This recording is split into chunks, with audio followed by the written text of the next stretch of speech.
Looking for a way to reverse the aging process? Want to reset your biological clock to a younger you? Today, I'm going to be talking about one of the hallmarks of aging that's actually reversible. So stay tuned.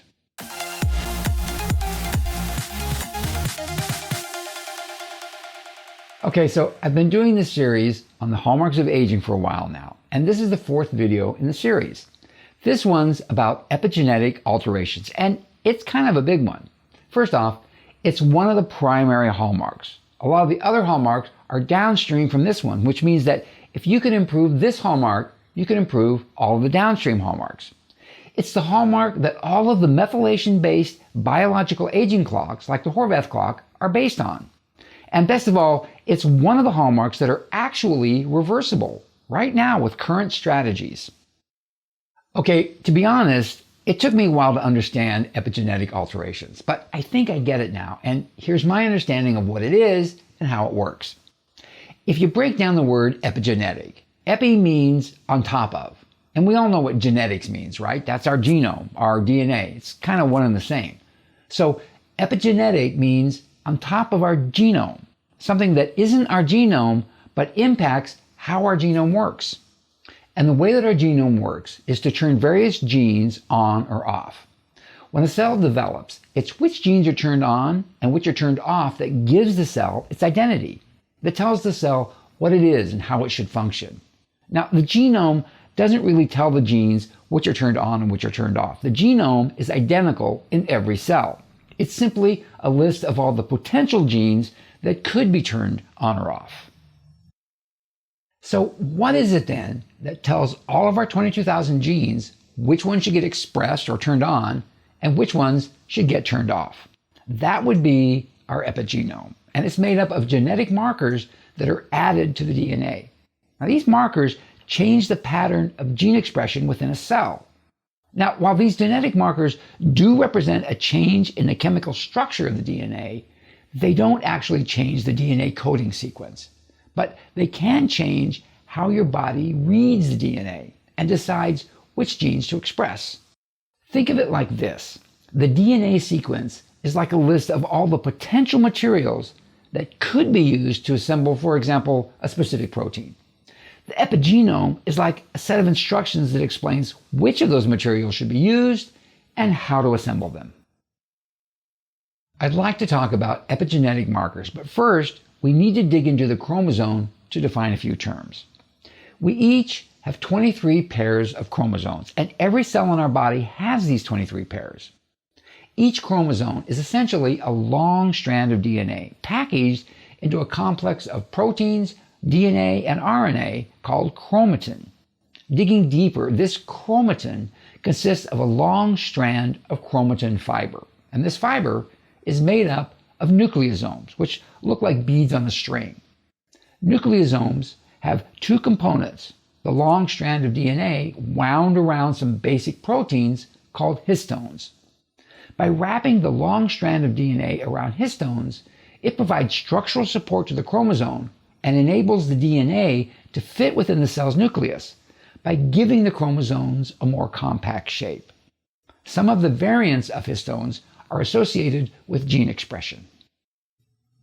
Okay, the epigenome is made from genetic markers. Now, these markers could be histone modifications, also known as epigenetic variants and epimutation, but they can also be methylation. Methylation is the bonding of a methyl group to any type of substrate, in this case, DNA. A methyl group is an alkyl that contains a single carbon atom bonded to 3 hydrogen atoms, and methylation is a form of alkylation. When a methyl group is bonded to a site on the DNA, it can change how genes are expressed. As we age, epigenetic alterations can occur as methylation patterns change when methyl groups get added to or removed from the DNA, or when changes are made to histones. And these epigenetic alterations can change how genes get expressed, damaging the fundamental functions of cells and increasing the risk of age-related diseases. And over time, this damage can accumulate. But what causes these alterations to the genome? Well, for one thing, lifestyle choices.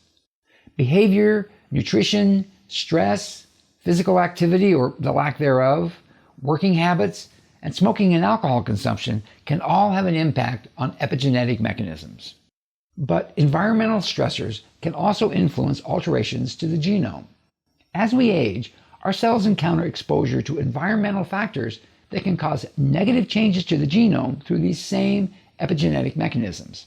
These changes can accumulate over time and have been connected with the decline observed in aging cells.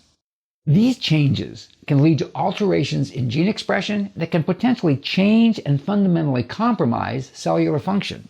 An example of this could be an epigenetic alteration to the immune system. This could inhibit activation and suppress immune cells, causing an aging immune system that could leave us vulnerable to pathogens when our immune system fails. Alterations to the genome can also cause inflammation, along with changes to the metabolism. Epigenetic alterations and the damage they cause accumulate as we age, and these alterations can be tracked. As a result, there have been a number of tests developed that measure these alterations and can predict not only your biological age as compared to your chronological age, but can also predict when you'll die. These tests track the methylation of your DNA and are called clocks. The Horvath clock is an example of this and one of the most accurate clocks out there. But there's good news. While genetic changes, also known as mutations, are permanent, changes to the epigenome are reversible. Using the Horvath clock, people have turned in biological ages that are much younger than their chronological age, and have even turned back their clocks over time. And here's where we get to the meat of this video: how to reverse epigenetic alteration and turn back the clock. Now, I hate to sound like a broken record, but it's really pretty simple. Change the way you eat and exercise. And there's a few supplements that will also help. So, changing the way you eat. Calorie restriction has been shown to impact epigenetic alterations, particularly histone modification. So, doing a big fast or even doing daily intermittent fasting will help. But you can also take calorie restriction mimetics, things like metformin and resveratrol.